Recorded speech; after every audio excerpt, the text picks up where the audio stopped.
আসসালামু আলাইকুম ওরহমতুল্লাহি ওবরকাতু।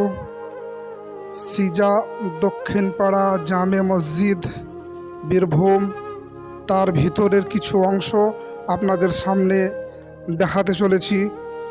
এ হলো মসজিদের ভিতরের অংশ।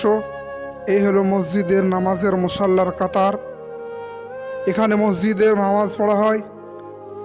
এটা হলো মসজিদের নামাজের টাইম টেবিল, যেখানে নামাজ জামাত এবং আজান কখন শুরু হয় কখন শেষ হয় সেই টাইম টেবিল। এবং সেখানে একটা আল্লাহ বানিয়ে একটা লেখা রয়েছে, ইন্নাস সলাতাত কানাত আলাল মুমিনিনা কিতাবাম মাওকুতা, যার অর্থ হলো নিশ্চয় নামাজ মুসলমানদের ওপর নির্দিষ্ট সময় ফরজ করা হয়েছে। এবং সেখানে লেখা আছে আওকাতে নামাজ, ফজর, জোহর, আসর, মাগরিব, ইশা। তারপরে লেখা আছে আপনার জুমা।